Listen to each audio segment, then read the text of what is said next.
আরেকটা প্রজাতি বের হবে, এর নাম ইয়াজুজ আর মাজুজ। নাম শুনেছেন? এই যে এই সূরার মধ্যেই আছে, এই সূরা কাহাফের কথা বললাম না, সূরা কাহাফের পিছনের দিকে আছে ইন্না ইয়াজুজ ওয়া মাজুজ মুফসিদুনা ফিল আরদ। যুলকারনাইন বাদশার কথা পড়বেন, তিনি যে দেয়াল নির্মাণ করে দিয়েছিলেন লোহা এবং তামা দিয়ে, মনে আছে, পড়েছেন? আচ্ছা, এই ইয়াজুজ আর মাজুজ যখন বের হবে, পৃথিবীর পানি খেয়ে শেষ করে ফেলে দিবে একেবারে। এর এত বেশি হিংস্র হবে যে এদের সাথে লড়াই করার মতো ক্ষমতা কোনো মানুষেরই থাকবে না। এমনকি ঈসা আলাইহিস সালামেরও নয়। ঈসা আলাইহিস সালাম তুর পাহাড়ে চলে যাবেন মুসলিমদেরকে নিয়ে, তুর পাহাড়ের ভিতরে মুসলিমরা সেখানে লুকিয়ে থাকবে, পৃথিবীর মেসাকার অবস্থা হয়ে যাবে, পৃথিবীর পানি খেয়ে শেষ করে ফেলে দিবে হিংস্র প্রজাতি। তখন ঈসা আলাইহিস সালাম আল্লাহর কাছে দোয়া করবেন, আল্লাহ এই বিভৎস জাতিকে ধ্বংস করো। আল্লাহ রাব্বুল আলামিন তখন ওই ইয়াজুজ আর মাজুজের এই কাঁধে, ঠিক কাঁধের মাঝখানে একটা ভাইরাস জন্ম দিবেন। কি জন্ম দিবেন? ওই যে বলি না মহামারীর ভাইরাস, অমুক ভাইরাস তমুক ভাইরাস, এই ভাইরাস আরও সামনে আছে বাকি এখন।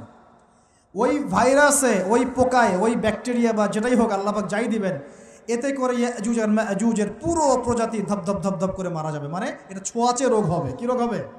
ছোঁয়াচে। ঠিক যেমন আমরা একটু করোনা দেখলাম না, একজন থেকে আরেকজন, একজন থেকে আরেকজন, এরকম জিনিস চলবে আরও বিশ্বে। আর এখনকার নতুন রিসার্চ হচ্ছে ওই সাইবেরিয়া অঞ্চলের যে বরফগুলো আছে না, ওর নিচে এই 1 লাখ বছর, 1.5 লাখ বছর, 2 লাখ বছর আগের ভাইরাসগুলো নতুন করে জায়গা শুরু করেছে এখন। হ্যাঁ, এগুলো বিজ্ঞানীরা বলছেন যে এগুলো আবার কোন দিন জানি পৃথিবীতে আত্মপ্রকাশ করা শুরু হয়।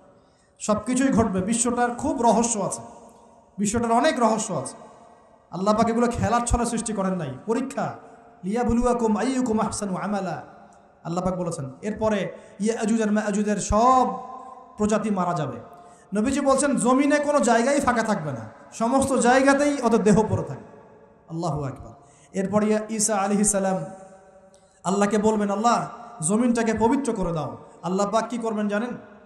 বড় বড় নখরওয়ালা, বড় বড় নখ আছে, নখ দেখেছেন? বড় বড় বড় বড় নখওয়ালা একটা স্পেশাল প্রজাতির পাখি আল্লাহ পাঠাবেন। কি পাঠাবেন? পাখি। এটা কোন পাখি, কি নাম আমরা জানি না, মহাবিশ্বের কোন জায়গা থেকে আসবে তাও জানি না, পৃথিবীতে আসে কিনা তাও জানি না, আল্লাহ পাঠাবেন।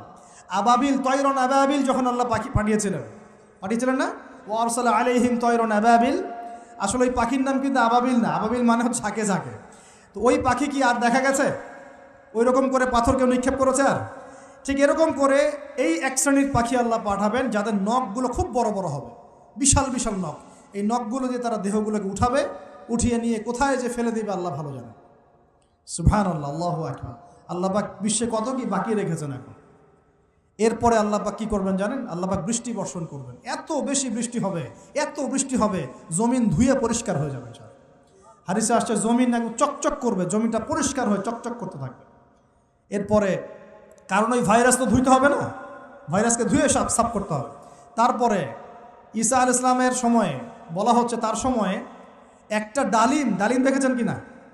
আনার ডালিম, এই ডালিমের যে খোসা হয় না, এই ডালিমের খোসার নিচে একটা পুরো পরিবার আশ্রয় নিতে পারবে। কি বুঝলেন? এত বড় বড় ফল হবে, এত বরকত হবে জমিনের মধ্যে। কখন বরকত হয়? যখন একটা জনপদের অধিবাসীরা আল্লাহর সামনে আত্মসমর্পণ করে, তখন আল্লাহ বরকত দেন। আমরা কি আত্মসমর্পণ করছি? এই জন্যই তো অর্থনৈতিক মন্দা চলছে। এমনি এমনি নাকি? সুদ খাচ্ছেন, দিব্যি ঘুষ খাচ্ছেন, দুর্নীতি করছেন, জেনা করছেন, মানুষের সম্পদ আত্মসাৎ করছেন, মাপে কম দিচ্ছেন, আবার নামাজও পড়ছেন, মাশাআল্লাহ। তো বরকত কোত্থেকে আসবে? তো বরকত কখন আসে? যখন একটা কওম আল্লাহর সামনে সম্পূর্ণ আত্মসমর্পণ করে। একটা ডালিম হবে, এটা রূপকথা নয়, এগুলা গাল গল্প বলছি না। এই প্রতিটা কথা আল্লাহ পাকের ওহী থেকে আসছে, এর একটা কথা মিথ্যা হবে না ইনশাআল্লাহ তাআলা। বিশ্ববাসীরা দেখবে একটা ডালিমের নিচে একটা পরিবার আশ্রয় নিতে পারবে। এত স্পেসিফিকলি বলা হয়েছে হাদিসগুলোতে। নবী সাল্লাল্লাহু আলাইহি ওয়াসাল্লাম বলেছেন যে 10 জন ঘোড়সাওয়ার, কয়জন ঘোড়সাওয়ার? 10 জন ঘোড়সাওয়ার বের হবে ইমাম মাহদীর সময়, যারা খোঁজ নিতে যাবে যে দেখি দাজ্জাল বের হয়েছে কিনা। ঘোড়ায় করে খোঁজ নিতে যাবে, দেখি দাজ্জাল বের হয়েছে কিনা। ওই 10, নবীজি বলছেন আমি ওই 10 জনের নামও জানি, ওদের বাবার নামও জানি। সুবহান। এত স্পেসিফিক জ্ঞান দেওয়া হয়েছে আল্লাহর পক্ষ থেকে নবী সাল্লাল্লাহু আলাইহি ওয়াসাল্লামকে। তার হাদিস থেকে বলছি, ডালিমের নিচে পরিবার আশ্রয় নিতে পারে। তো অনেকে হয়তো হাসবে, কি বলে একটু উল্টা পাল্টা কথা, তাই না? নাস্তিকরা মনে করতে পারে যে হাসবে, আরে হাহারি এক দিয়ে রেখে দেবে। এখন মানুষ ফেসবুকের মতো চিন্তা করে, ফেসবুকের মতো হাসে, ফেসবুকের মতো কাঁদে, মানুষ এখন রোবটিক হয়ে গেছে, ঠিক আছে? আচ্ছা, তো এরপর কি? এরপরে বরকতের এই সময়টা শেষ হয়ে যাবে কখন? যখন মানুষ আবার সেই জেনা, পাপ, শিরিক, কুফর এগুলোতে লিপ্ত হবে। আল্লাহ রসুল বলছেন এমন একটা মানুষও বাকি থাকবে না, একটা মানুষও না যে খালি লা ইলাহা ইল্লাল্লাহ কালিমাটা পড়তে জানে, এমন একটা মানুষও বাকি থাকবে না। বলেন নাউজুবিল্লাহ। ওরা হবে এই পৃথিবীর সবচেয়ে নিকৃষ্ট মানুষ। ওদের চেয়ে নিকৃষ্ট কোনো মানুষ এই পৃথিবীতে হবে না। এখনও কি এরকম সময় আসে নাই? এখন কি লা ইলাহা ইল্লাল্লাহ আছে না? পূর্ণাঙ্গ প্রয়োগটা নাই, কিন্তু কালিমা তো আছে কি না?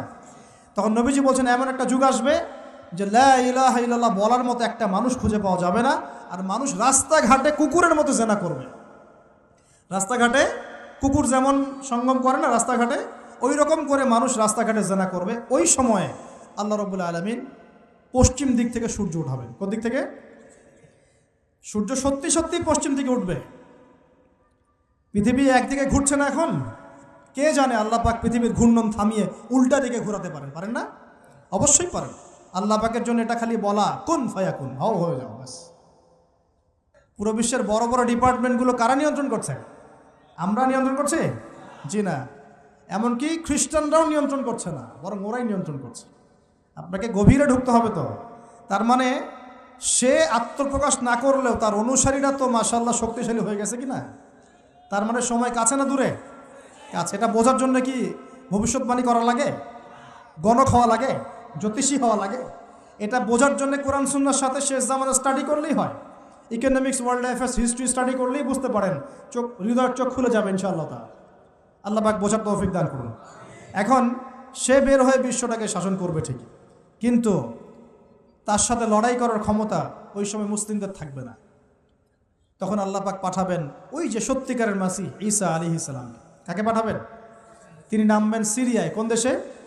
সিরিয়ার দামেশকে তিনি নামবেন। দুজন ফেরেশতার কাঁধে ভর দিয়ে, তখন তার চুলগুলো দিয়ে টপ টপ করে মুক্তার মতো পানি ঝরতে থাকবে, এমনটা হাদিসে বলা হয়েছে। সুবহানাল্লাহ, সুবহানাল্লাহ। এত স্পেসিফিকলি হাদিসে বলা হয়েছে এটা হবে, এইটা হবে, ওইটা হবে, একদম স্পেসিফিকলি। তারপরে ঈসা আলাইহিস সালাম তিনি যখন ওই মুসলিমদেরকে পেয়ে যাবেন,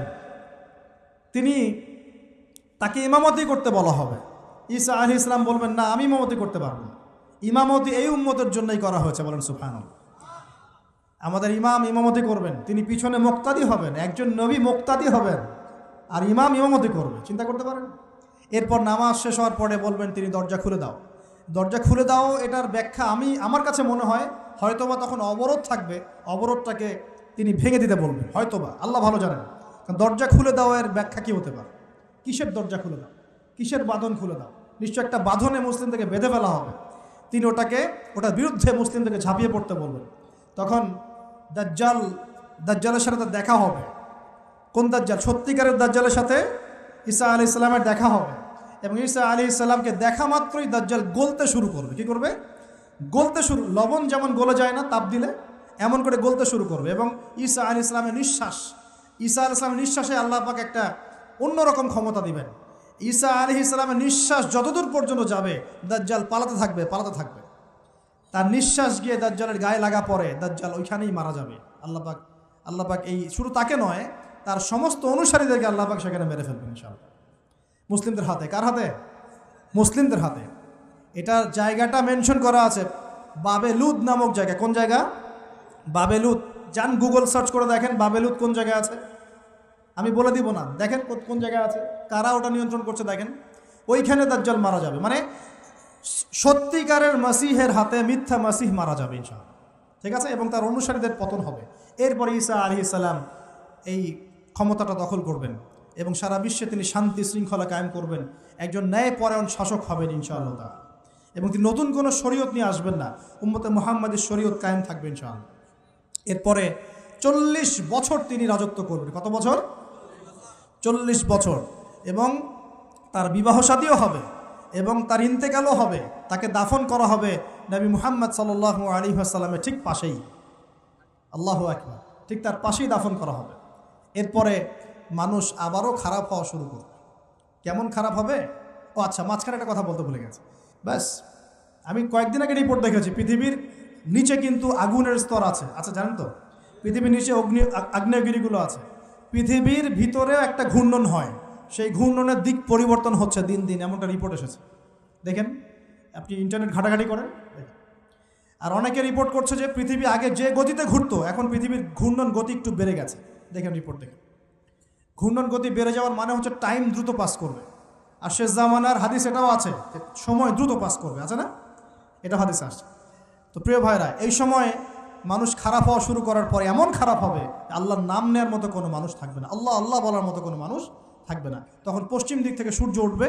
কিভাবে কিয়ামত হবে? নবীজি বলছেন, একজন ব্যক্তি পানি খাওয়ার জন্যে পাত্রটাকে মুখের সামনে নিবে, পানি গিলতে পারবে না, কিয়ামত হয়ে যাবে।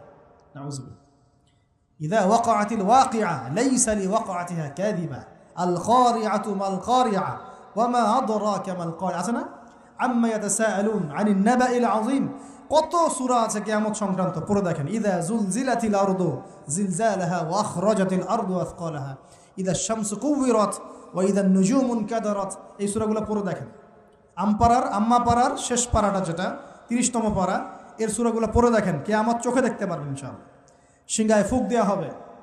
আল্লাহ পাকের ফেরেশতার এত ক্ষমতা আল্লাহ দিয়েছেন, একটা ফুয়ে পুরো মহাবিশ্ব ধ্বংস হয়ে যাবে ইনশাআল্লাহ। চারটাখানি কথা নাকি? দ্বিতীয় ফুৎকারে আবার সবাইকে জীবিত করা হবে। এবং এই যে দুনিয়ার জীবনটা আমরা কাটাচ্ছি, এই 30, 40, 50, 60, 100 বছরের জীবন, এই জীবনের এক একটা হিসেব আল্লাহর সামনে দাঁড়িয়ে সেদিন দেওয়া লাগবে। অতএব এই দুনিয়ার জীবনটাতে প্রস্তুতি গ্রহণ করি, 5 ওয়াক্ত নামাজ পড়ি, যাকাত দেই, কালিমা বোঝার চেষ্টা করি, আল্লাহ তাওহীদ শিখি, জানি, বুঝি, নবীর সুন্নত অনুযায়ী আমল করি, হালাল খাই, পরিবার গড়ি, মানুষকে সৎ কাজে দাওয়াত দেই, অসৎ কাজে নিষেধ করি, ইসলামকে আল্লাহর জমিনে প্রতিষ্ঠা করার চেষ্টা করি। আল্লাহ পাক যা দিয়েছেন, জানমাল, সময়, শ্রম, আল্লাহ পাক যা দিয়েছেন, ক্ষমতা, প্রতিপত্তি, সম্পদ, এগুলোকে আল্লাহর দিনের জন্য ব্যয় করি। ইনশাআল্লাহ দুনিয়া সফল হব, পরকালে সফল হবে ইনশাআল্লাহ আযজা ওয়া জাল। আল্লাহ পাক আমাদের সবাইকে সমকালীন ফিতনাগুলো সম্পর্কে সচেতন থাকার তৌফিক দান করুন, এবং এই রমজান, আসন্ন রমজানে পরিপূর্ণরূপে ইবাদত করার তৌফিক দান করুন, এবং এই ইবাদত এবং শিক্ষাগুলোকে সারা বছর ধরে রাখার তৌফিক দান করুন, এবং জামানা সম্পর্কে সচেতন থেকে আগামী দিনে যা হবে সেভাবে পদক্ষেপ নেওয়ার তৌফিক আল্লাহ পাক দান করুন। আমিন।